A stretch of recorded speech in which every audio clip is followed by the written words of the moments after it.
busting my balls, Billy, okay? I can already tell that I don't like you.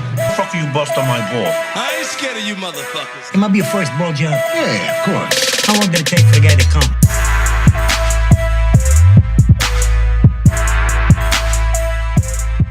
What's up, everybody? Welcome to another episode of Bustin' Balls. I'm your host, Eric Pennell. I got a guest here. I drove all the way out to Naperville, which, dude, all these comedians I keep interviewing, man, they're all in fucking great communities and shit, nice cars. And everybody, introduce who you are, man. What's up? It's Chris Kimbrough, coming to you live from Naperville. Naperville, man. Yeah. This is a fucking great community. Naperville's like, I don't know if it's still, but I remember Naperville at one time was like one of the best communities in the country. Is what they said. Seriously, like USA Today and shit like that. Do you know that? Well, I mean, yeah, you live here. I'm sure you know I've that. heard of it. Yeah, I mean, you see, they blocked us out from all the nice communities, though. I don't know, dude. I'm on the edge of all the nice shit, to be honest with you. Yeah, whatever, dude. But honestly, even if, dude, when you leave out here, it's all fucking. The whole area is just amazing, dude. Yeah. So, dude, because, dude, when I seen you, I seen you only one time. I think I've seen you around, but I seen you do comedy one time, and I go. The problem is with podcasting. I'm not a big shot in podcasting at this point. I got to get motherfuckers in Chicago on the way up, because as soon as they go boom up into the atmosphere, it's gonna be hard as fuck to get them on my podcast. So when I seen you light up the room. You're a fucking great comic, and I was like, dude, I need to get this dude on my podcast. So, dude, how long you been doing like comedy, man? Has it been? Because you're young. How old are you, man? Yeah, you look like you're like 3 years old, man. You hit it right on the dot. I'm man. good. Dude, I could guess age is pretty good. Yeah? Up until like when people get old as fuck, then I go, I don't know how old you are. You know what I'm saying? Like if birthdays? you're 80s, oh fuck no, I ain't doing that birthday shit. Right, yeah, I can't do birthdays where it's like, are you August 19th? right. No, but you're 23. Yeah, God 23. damn, I wish I would. Dude, I did comedy for the first time when I was 27, but I only did comedy my first year probably 2-3 times. I really did it because I was such a pussy. I was stage fright, and to think that you're 23 and you're already that good. When did you start? What age? Well, I started like a year and a half ago, so I was probably 22. Jesus Christ, dude! You started like a year and a half ago. Yeah. I mean, it was like a spur of the moment thing. And you never did like, because dude, you're pretty damn advanced for a year and a half in, and so you never did like theater in high school or nothing like that. You never did anything like that. Nah, actually, how I got into it, like right before.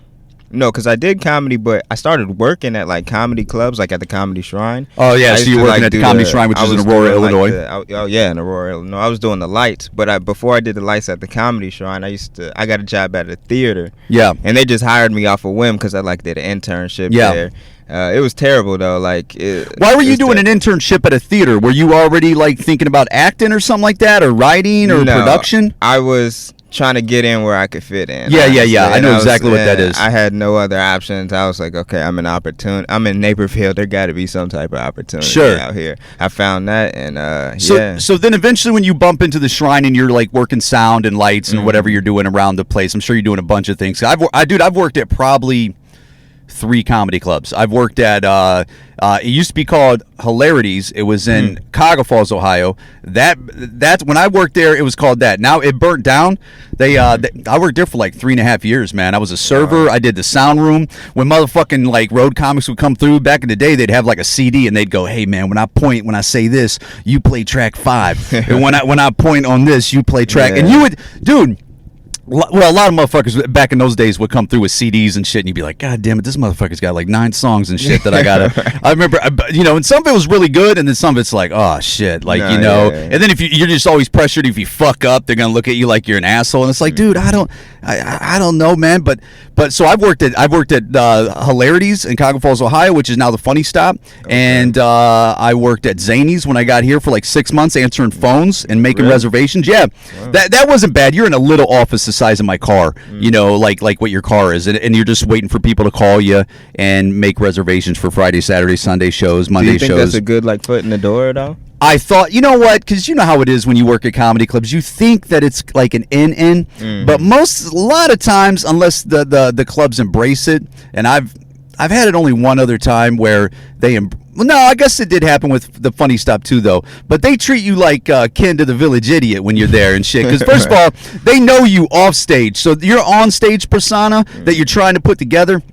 it might not match up with the dude that you're off stage that they know you as, or they know who you're fucking and who your girl is, and what kind of car you drive, and where what your money's like and shit. So they know a lot of other shit about you that they're not giving you respect. That's why, like, I mean, I don't 100% agree with it, but you'll hear people saying that a lot of times comedians, they don't get on in their hometown. Like, a lot of times they will, but then sometimes I think a larger percentage of people, they don't get on in their hometown because I think people see them develop from day one to, like, when they start getting a little action. And, of course, yeah, if they start running like Hannibal Buress, and then you go, oh, my God, Hannibal Buress. But even Hannibal Buress, I've done many open mics with him when he was still in the mud. Really? Absolutely. Many open mics with Hannibal Buress when he was still in the mud. And is he from Chicago? He's from the West Side. He's an Austin guy, I'm pretty sure. I'm pretty sure he's from Austin.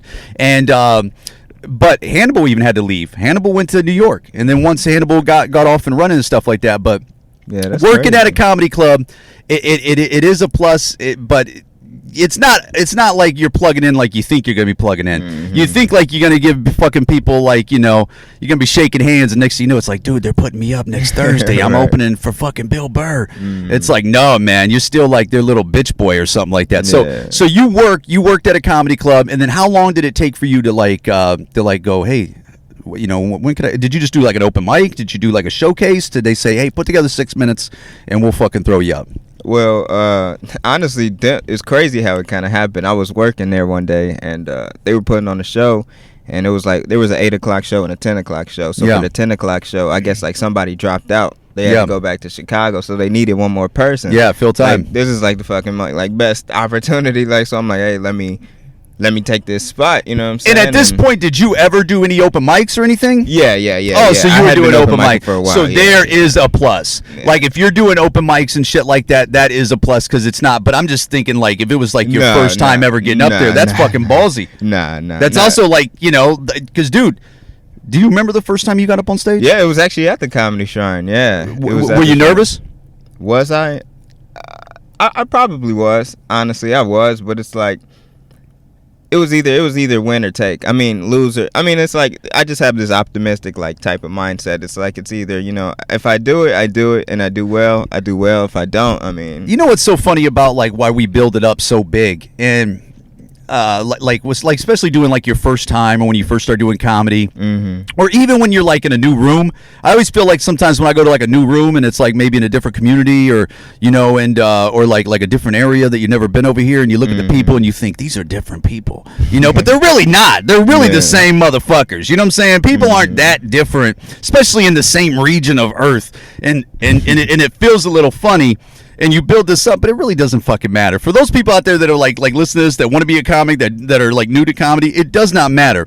Like, Chris could have got up there the first night, he could have fucking killed, and it ain't gonna change your life that much. No, like, really. even if you murder, it's not like Mr. Show Business is gonna come in and go, come on over out of here to Hollywood ASAP, kid. Yeah. It's like hundreds of stages after that, and then add a couple more hundreds and hundreds of stages after that, and you might be able to get through the door or break through that world.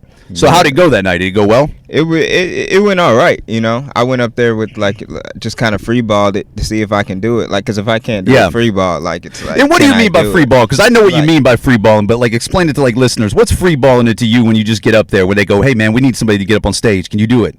Well, what I did is I wanted to be on my toes. Basically, I wanted to be on my toes, which is a good advice to all comics. Always being on your toes. Don't put that shit on cruise control, because every time I put that shit on cruise control and my mind's somewhere else, you know what I'm saying? Where you just put it on cruise control, that's how you fuck up, dude. For real. That's how you stumble over your words. That's Especially how you when it's fucking not working don't either. connect the It's joke like, correctly, and you don't hit it right, and you go, why not? Because, dude, you weren't plugged in. So you were freeballing it. So what's that mean then? So you're just up there kind of like standing in front of them.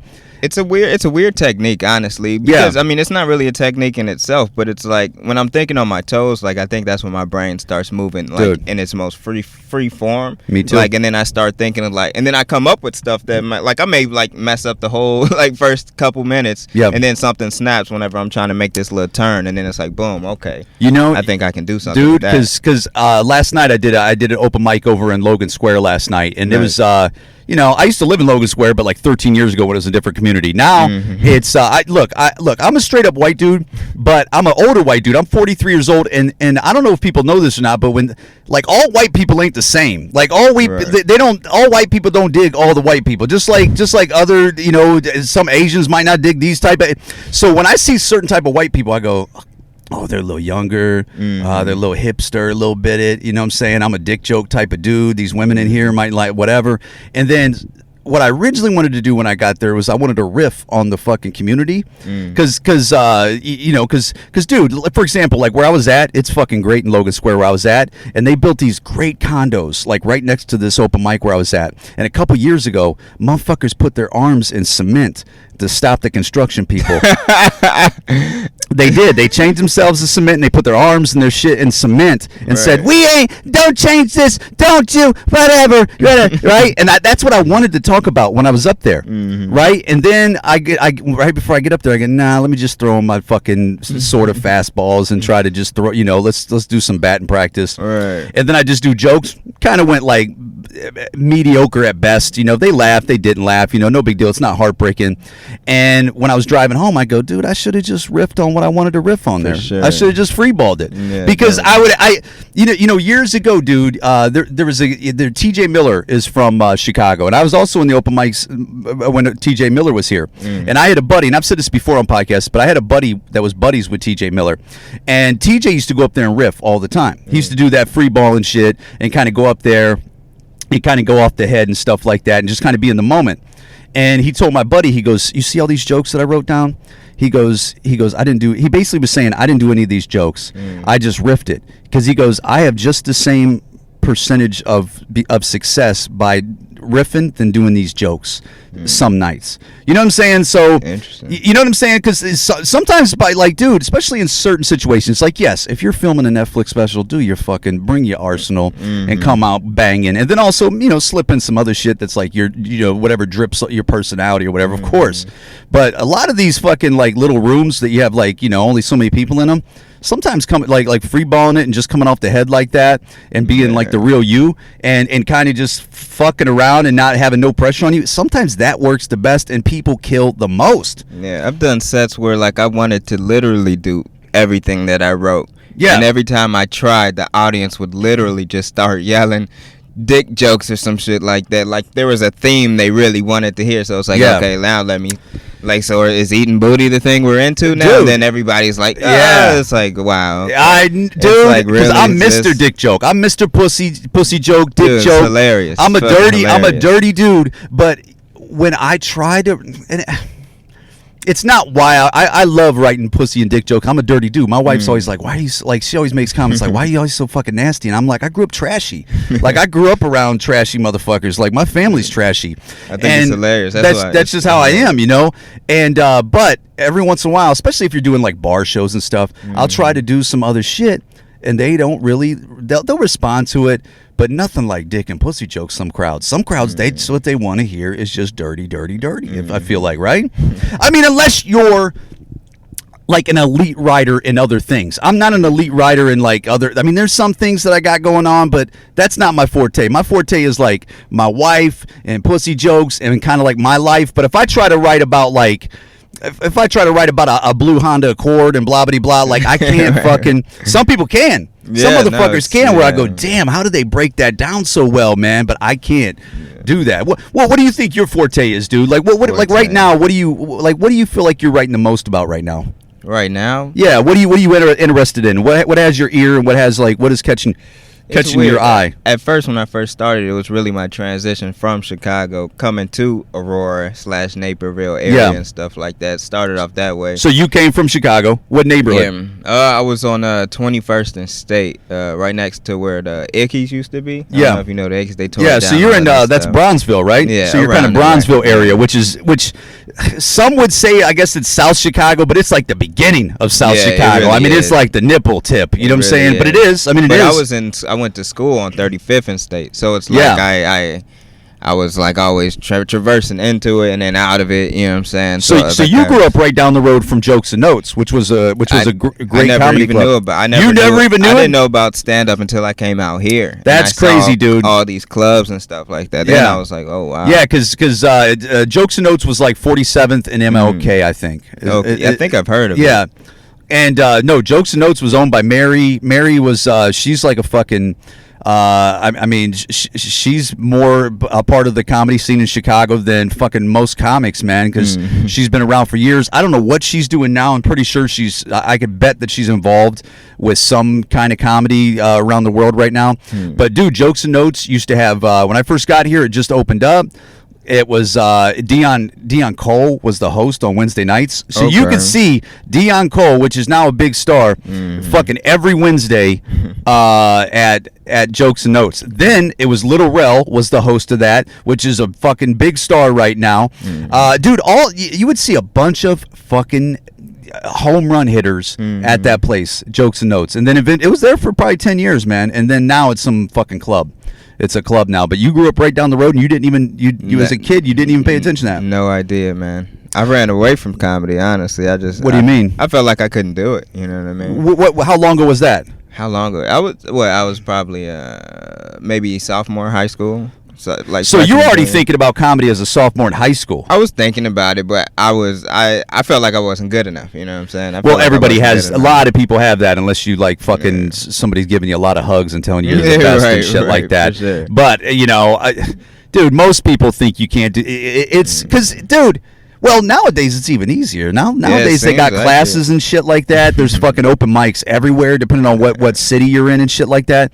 Dude, when I started, I'm from Akron, Ohio, and when I started years ago, you would have to look into, because this is before the fucking internet was really like what an internet is now, and you would have to look in a free paper. So you'd look in a free paper on the back pages, and you would see at the bottom of the back pages say open mic, and it'd only be like 4 of them motherfuckers at the bottom, and it would say open mic at this place, every Thursday. And it would be 45 minutes away, 50 minutes away. And then so you would show up at this place on that Thursday, 50 minutes away. You go up to the bartender and go, "Hey, is there an open mic at 8 tonight?" And they go, "We haven't been doing that for 3 months." And you go, "Motherfucker." Right. It was real hard, dude. That's why crazy. The first couple years I did comedy, I only fucking did comedy probably 6, 7 times maybe at the most in 2.5 years. And then I mustered up the energy and moved to New York City. And that's what got me that's what got me off my ass and taught me how to open mic and stuff like that. Then I moved from there to here, and then that's when I kicked it in gear even more here. Because New York was even more of a pain in the ass, because there's plenty of open mics, but when I was there, they were charging like fucking $10 to do an open mic. Yeah. Motherfucker, and I get it that you're charging $10 to do an open, but $10 to do an open mic? Yeah, no, dude, yeah. If you're hitting fucking, so you're saying if you hit 5 to 7 mics a week, that possibly you're paying $70 a week just to do fucking open mic comedy? For real. And then when I came here and I was like, oh, they're not charging for open mics, because I knew they didn't charge for open mics in Cleveland area, but to here I was like, oh, okay. Yeah. I actually went to New York last October. Yeah. And I experienced that same thing. Yeah. They didn't know me, obviously, so Sure. like they're bumping me down the list the whole time. Yeah, of course. But I'm there, I'm doing it, you know what I'm saying? And I'm like damn near the last dude. It's like 3 people left in the room. Yeah. And I'm still paying $5. So I'm like, I get know. the fuck out of here. I know. Dude. This is ridiculous. Dude, that's why you like, look, man. That's how I've turned into the dick that I am. Like, I'm not like either people. My wife always says it because it's true. She goes, either people love you or they fucking hate you. And it's because I used to be, dude, when I was young like you, I've always been a nice guy. Like when you rip all the layers down to me, I am a nice guy. I mean, of course I'm saying that, so maybe others might not say that, but I always feel like I've always been a nice guy. But when I was young like you, I was, dude, you're a push. I was a pushover. I was a pushover. And then somewhere a couple years in, after like maybe about 26, I said, fuck, 27. I said, fuck this. Because I see what's going on. I see what's going on. And then I just started using my mouth. And then either people love you or they hate you. And now I just go, hey, that's just the way it is, motherfucker. But that's where you got to fucking, you got to say, hey, look, man, how many times you going to fucking bump me? And then it's weird, especially comics. It's not like they're the most fucking, but that's wrong, dude. Like I get it. People bump. But man, fuck you. Like I've said it before at open mics where I'm like waiting in line to do to sign up. Like, oh, the list is out, and you get in line, and then some motherfucker writes 7 of his friends down on the fucking list, and I go, hey, I go, hey man. I go, don't be writing just your 7 friends down. I'm here. They're not here. Right. And then they're like, yeah, but nah, man, I'm here. I should go before them. You could write them down, but put my name before them and then write them under me, man. That's all. I mean, especially in, like, if you want to talk like fair, motherfucker, I showed up. I got here at 7 when it starts at 8:30. Mm-hmm. People don't realize that too. How much time. Comedy, dude. When I meet like younger comics and or like people are newer into the game, how I don't really hear it too much now, but how they don't realize like how much time you have to invest into this thing. Yeah, it's been a a heavy investment, but it's fun though, honestly. Yeah, I like the well, you got to like it. doing it. That's it. See, that's it. See, you hear that, people? The grind of it. Like it's almost like a game, and it's almost it's definitely a challenge, and there's like a puzzle that you're trying to figure out, and people like you and others that do it, and including like myself, I wouldn't be doing it if I didn't think that I could figure out the puzzle. Yeah, right. You know what I'm saying? Like, if, like there's things where, like, dude, you could put me at some fucking science lab and whatever, and put me in there. I go, man, I ain't never gonna figure out this fucking puzzle. But comedy and entertainment, for some reason, dude, I've always, and maybe I'm delusional because I do. That's a problem you got to watch out for, because I do know there's delusional motherfuckers in this business, and I hope I'm not that delusional, because every once in a while I'll say something and it doesn't catch my ear all the time, but then I say it and I go, oh, I hope I'm not that motherfucker that thinks like, you know. And I've never thought like when I started doing comedy, maybe this is a bad thing, because when I started doing comedy, I wanted to be a comedian. I just wanted to be a stand-up. Like, I just wanted to be a really good stand-up and be quality and try to figure it out that way. And so many years in, I go, damn it, maybe I should have thinking I want to be the biggest comic in the world, you know. But I never had it like that. I just always figured like with the skill set and the strength and the power of it, then that will take you to as high as altitudes as you can get it. You know, plus, so you're saying you should have thought like bigger? I should have maybe thought bigger. You know what I've always had a problem with, and I just learned this about, like, personally about myself in the last couple of years, is, and I'm trying to break out of it because, well, for example, when I first started getting into comedy, this is how the lazy bitch that's in me. When I first started doing comedy, you're always looking, not always, not everybody, but I was looking for like a shortcut almost, where I'm like, my first thought that I remember was, if I could only get into a circle of people that can like help me out a little bit, and they could show me the ropes and blah blah blah. Yeah. Dude, it took me about 6 years in, and I go, oh, there ain't gonna be no circle of people, dummy. Yeah, it's just getting at it. It's just putting in the fucking work and putting your tool belt on and getting to work. And then that was one of my first thoughts. And then one thing that I noticed also about me, I for many years, because I knew where my strength was in comedy and I know where my power was at, but I didn't feel like I was like the lead guy. You know, like I feel like I'm more of a like a hype man than like the main like fucking rapper. And then it's taken me this long to go, no, dude. Right. Like now, like you've been doing this long enough, and now you're the main rapper. Like you're the rapper. You've broke off. You used to be in this, but now you're this. You know what I'm saying? Like, you know, and it took me years to realize that, and it also took me years to grow into it. And I think it's a personality thing. You know, I never started out like.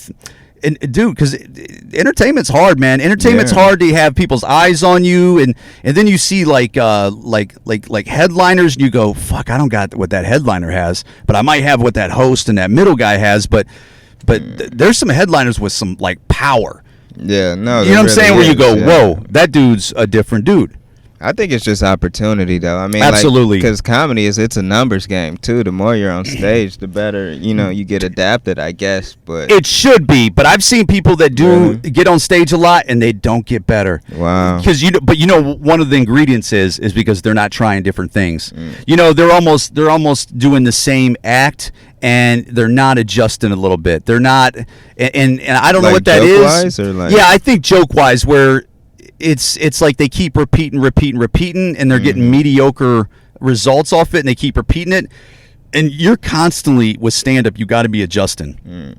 You know what I'm saying? Like, you got to add tags. You got to do this. Right, You got to okay. change your personality and a little bit of, like, likability on stage. You got to do... Dude, people think that you're just on stage, and some people are, that you're up there just telling jokes, but you're doing a bunch of... You're switching gears up there that people don't realize you're switching gears. There's things up there that while you like a comedian, there's other things that comedians doing up there that you don't realize that they're doing. The way they talk, the way they pause, the way they say their words, the way they... It's almost like swagger and shit like that, man, where it's my fucking wife calling me. But you know, stuff like that. It ain't always just up there just telling jokes. And even when you're up there just telling jokes, there's also something else going on. It's a likability thing, man. Yeah. You ever notice that? Well, I mean, I don't know. I don't know about likability, to be honest with you, because for me, it's like you even said, it's either you're gonna like me or you're not. Yeah. So I kind of take that little piece out of my head. It's like not everybody wants to be your friend. Not everybody. That's gonna like a you, you know what I'm huge saying? fucking thing. So it's like, get past that and just like. And that's a hard thing to do, dude. I had to realize that too, because when I first came to Chicago, I was on the North Side for all those like 7-8 years, and even now, now I still do stuff on the North Side. It's a different type of human. I'm a blue collar kind of trashy type of dude, you know, and I feel like when I get in certain rooms, I go, but then I realized that's what it boiled down to, where it's like, dude, everybody ain't gonna like you. You're a certain flavor. You know, some people are everybody's flavor. Like, you know, when you're like Dave Chappelle, Eddie Murphy, you know, I mean, when you're that fucking great, I guess it does broaden who likes you. And then also, once you get on, then others that normally wouldn't like you start putting their eyes on you, then they start to like you. So it does widen, but not everybody's gonna. That is a lesson that you got to learn as a comic. What's that flavor though that they have that makes them so like widely, you know, accepted? You know what I'm saying? Not even the Dave Chappelle's, just like, I don't know, just bigger names like that. Well, what's this like seasoning that's like everybody's tasting and everybody's liking? Like, how do you obtain that like type of thing? You know, I don't know, dude. But you know, with the whole everybody's not gonna like you. You ever look at a fucking YouTube video and like you'll look at like whatever artist that's like one of the greatest artists ever, and you're looking at it like you could see a fucking Prince. You could see a Prince video of like Purple Rain, and that motherfucker will have like 1 million fucking thumbs up. And then there's like 1,000 assholes that are thumbs down on it. And it's like, who are those fucking assholes that don't like Purple fucking Rain?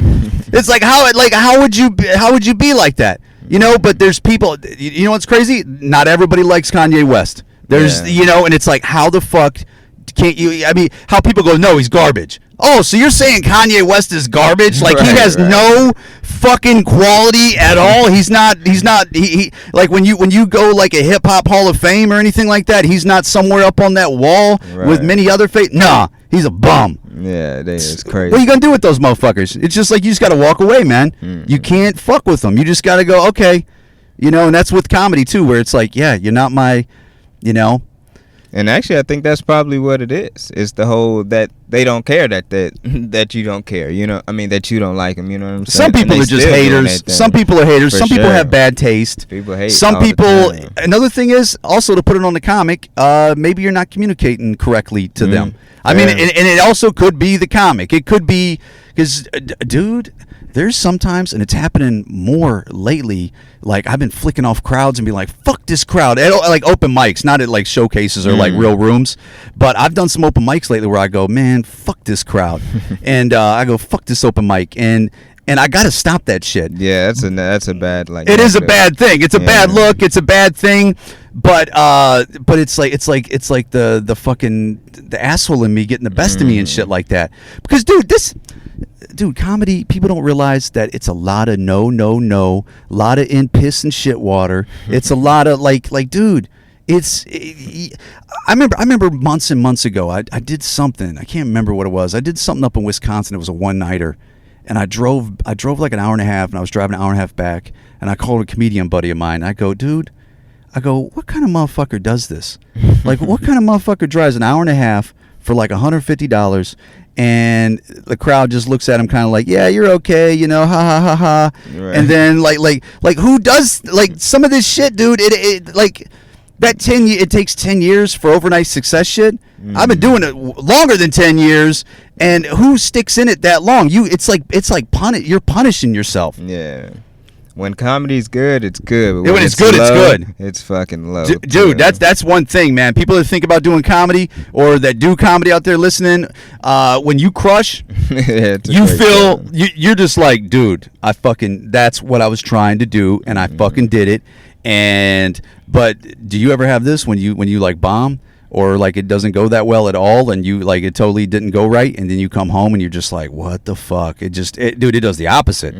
Yeah, definitely. That's why I try to like make sure my life goes good outside of stand up. That's so smart. whenever I bomb, it's like, you know what, I very still smart. have a good, you know what I mean? It's like, Dude, for a young guy saying that, man, that's like a real wise thing too, because a lot of times when shit ain't going right, it could be other shit in your life that's not going right either. yeah, You know what I'm saying? And you don't want it to pile like that. No. When everything fucking sucks. Then And it's easy. like- It's easy for a comic to do that too, because jokes do come off dysfunction. Jokes do come off like, oh, I got substance abuse. I got this. I got that. I got a baby mom. We fight a lot. I got this. I got my job always is beefing with. Some people like that shit in their life. I, as an older man, I try to same thing, man. I try to keep happiness.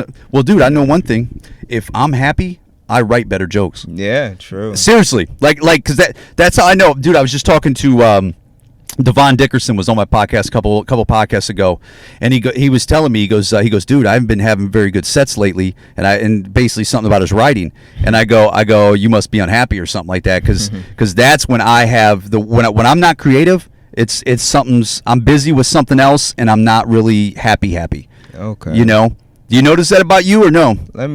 Honestly, I don't know. Sometimes I will sit down and try and write something, but I don't think I really take in mind my personal state of mind. I feel like when I'm not in that mood, I just won't write. Dude, I just know when I'm fucking chipper skipper or whatever the fuck they call it, dude. Right. I'm like, fire, right. shit's on fire. Mhm, You know, yeah. Even just I do feel happy that, in your yeah. days. You kind of like whoever you're interacting with, you're fucking cracking jokes on it. You're like, oh, I got to write that down, and then you're doing all that. But then dude, that's why I had to quit my fucking day job, man. I was a hotel manager for a bunch of years. Oh, I had to wow. get that shit out of my fucking life, man. Those motherfuckers had me serious all the goddamn time.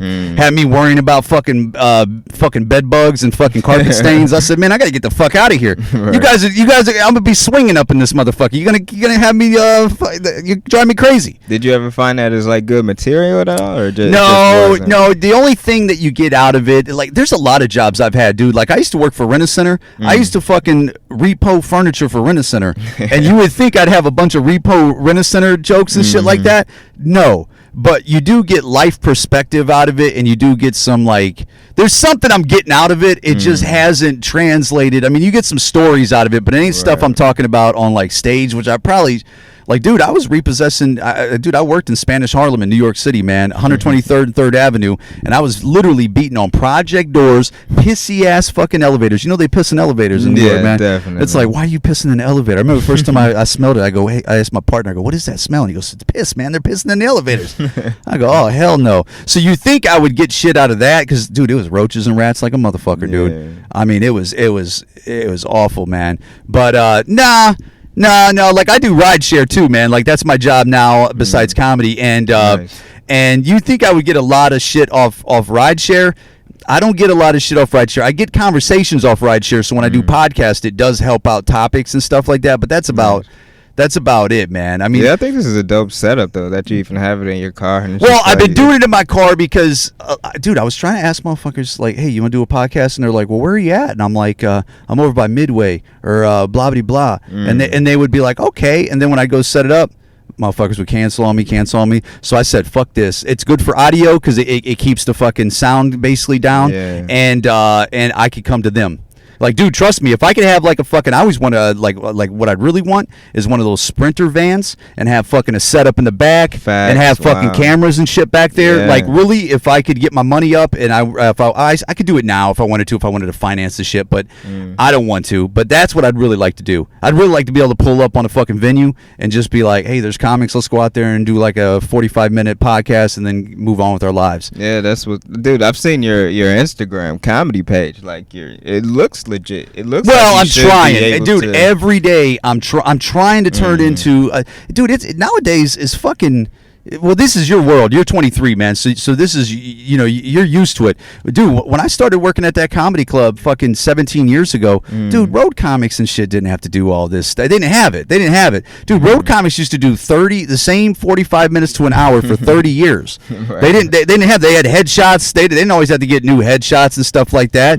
They were just road comics. Now with comedy, dude, you got to be in their face in a bunch of other ways, and I'm trying to learn how to do that because it took me years to get off my ass and try to do that, and now I'm starting to gain some speed on it. And but doing stuff like this, like finding talent and going, hey man, can I get you on, and coming to you, you know? Yeah, that's dope. Yeah, that's dope. So what is it, man? Like, how long you going to be here in Chicago? Because, hey, dude, I'm telling you, you're funny as fuck, which you know that. Are you gonna stay in Chicago? Or are you like, because you're 23? What do you think? Do you think like, no, I'm going to go to New York soon. I'm going to go to LA soon. I've experienced the New York Sure. open mic. I went there for a week and I did like 8 mics. Yeah. And I thought it was an amazing experience. I think it's like the mecca of comedy. Me too. There's so much there. Me too, man. But I haven't really even been in the city out here. Yeah. I've been Which out is in silly. the suburb. No, I don't want to be in the city and like trying to develop my stuff. No, I I be in agree. the city and like I got something. But for the you. city of Chicago should know about you, dude. Yeah, I get. Isn't that crazy? Isn't that crazy that there's a lot of comics like that are working in other places, and they're the major city that's right by them don't even know that they do comedy. Right. Dude, I remember. Well, Jim Gaffigan did that. Had that show, and he lived in New York for like 20 years. Mm-hmm. And there was comics on the show that he was saying like, you live in New York? He goes, I've lived in New York for like 20 fucking years. Just because you don't see me hanging out every night doesn't mean I'm not here. I'm working. Yeah. I'm doing fucking shows out of town. I'm doing this. Yeah. So what? Do you think you're gonna start attacking Chicago, or you're just like, nah, I'm not even gonna mess with Chicago too much? No, I'll definitely work my way out there. But I'm starting out. Well, I'm starting out sort of close. I'm going to West Chicago with this Comedians at War show. Yeah, the show give we're on. Everybody, give everybody the opportunity and myself the opportunity, just like a platform. You know what I'm saying? Sure. You know, keep something reoccurring and keep putting good people up there. You know what I'm saying? When I saw you, I knew I needed. Dude, to that's there, the whole thing when you put together shows is making sure you're putting funny people up. For sure. That's the only thing. It sucks that like people are like, hey, can I get on? It's like, I don't know. I mean, you can't. It's so fucked up how you can't say, nah, man, you're not ready. Nobody wants to hear that. But that's the importance of having good shows. No, yeah. It's just having good comics. This is really my first show, so like I asked who I wanted to ask. You know what I'm saying? I wasn't gonna. Yeah, I got friends in comedy, but it's like, you know what I'm saying. It is what it is, you know what I'm saying? Who were some of your influences? So in high school, who did you think was the one that you're like, dude, this guy makes me laugh like a motherfucker? Like in school, or just like No, like actual stand up? Right, stand up. Yeah, probably, dude. I would watch Dave Chappelle like his specials just over and over. And usually it's crazy. I used to be in like my room like pretending I was a stand-up comic and stuff like that. So I knew like in a weird way somewhere I knew I kind of wanted to be a comic. You were already doing shit that I never would have even thought of doing. No, I mean like it was just, I don't know. It just kind of put something in me when I saw him do it, and then it was like, you know what I'm saying, the egg goes off. Then I got like all these jokes in my head, and then I'm like, oh, but I never really had an outlet to say any of these jokes. You know what I'm saying? Sure. Obviously, I'm cracking jokes in school and stuff like that. The weird thing is, we took one of those aptitude tests in like high school. Yeah. And my school basically told me I was going to be a stand-up comedian. No shit. And I was like, dude, fuck them. I don't want to be a stand-up comedian. I want to be like an artist or something like that. Who are they to tell me what I'm going to be? So and then here I am now, like fucking. That's funny, man. And doing stand-up and Why stuff, would that but do that to you, though? Why would you have that? What do you mean, an artist? Like, what? Did you do other art? I did. Yeah, I draw and stuff like that. Yeah. Like, it was something I kind of did personally. You know, it was just because I moved around a lot, so like my relationships with like people weren't like fucking solidified. So it was like I'd be with myself a lot in my own head. So that's how I started drawing, and I just kept drawing and I kept doing it, and because that's just what I like to do. Yeah. But like ever since I've done stand up, it's like, you know, I'm out in the ether now. You know what I'm saying? I'm moving around. I'm going to New York. I'm doing all this extra stuff. You know what I'm saying? But it's just like it gave me a different like aspect on the world. You know what I'm saying? When I'm drawing, I'm in my own. That's like my own peace and stuff like that. Yeah. Keep me level headed. Keep me like, you know what I'm saying, in this weird crazy world, and it keeps me like kind of solid. But when I'm doing stand up, it's like, yeah, I'm here now. I can tell you what's going on with the world. What the fuck is wrong with the world? You know what I'm saying? So now I got this little voice. I can kind of say this stuff now. whenever it's like not acceptable, you know what I'm saying? I be in regular places, I try and say something like, yo, what the fuck are you talking about? Dude, I'm the king of that shit too. That's a comic thing. Yeah, that's a comic thing. I remember I used to weird. date a girl, and I remember I dated a girl years ago, and her sister would always tell me, like, you're really inappropriate. And I go, what are you talking about? Like this, like what do you know?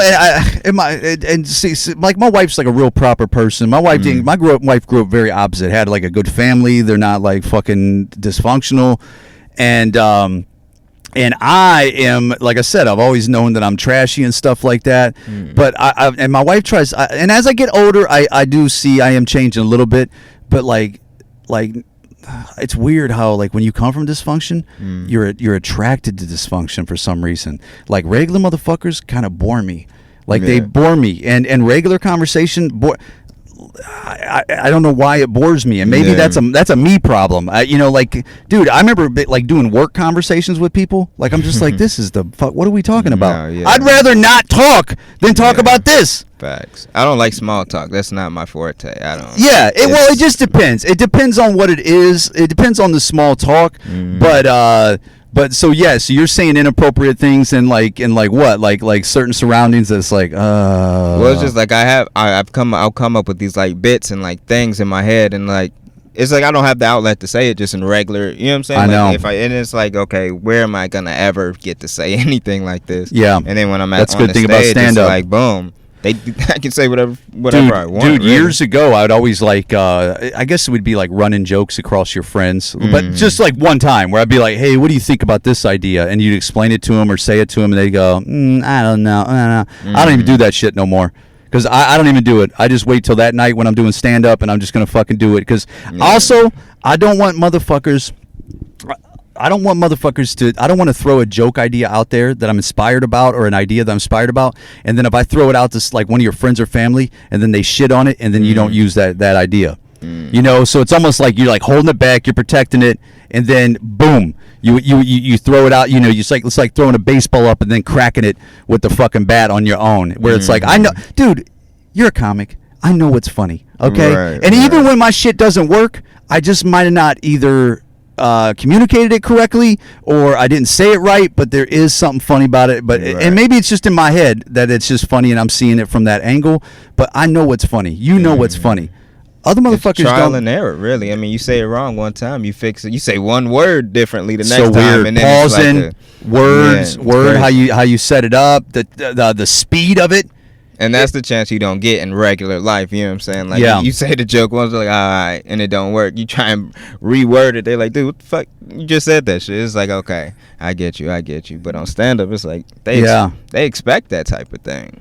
They expect, like, I remember when I was in New York, I saw the craziest thing. One of the craziest things, I was at an open mic, and some dude did a joke about being the boom operator, like, on at a porno scene. And he used the mic.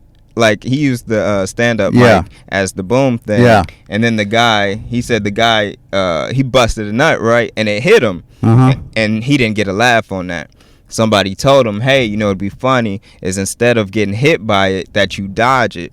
And he was like, oh, okay, he took a note. So then I went to a next mic, and then he was at that next mic. Yeah. He did the same joke. Boom. And he dodged the cum shot. And then, bro, got a huge laugh. And it was like, damn.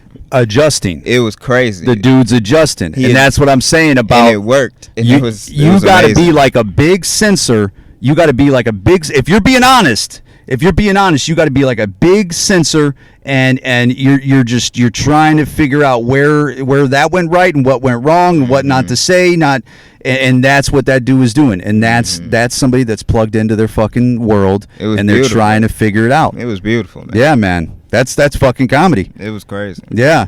Dude, and I've been out here in the suburbs, and I've seen people like work on different things, but like on that level, like when I saw it in New York, it was like, because I saw like people who were working like in New York, they were that's a good thing about being in like New York and stuff like that. Just to see that type of thing, like how they were really working, like it was crazy. It was crazy. Well, dude, they're treating it like a job. Yeah. I mean, that's how you have to treat this thing. You really have to be plugged in with this, man. This isn't I mean, maybe for some people are.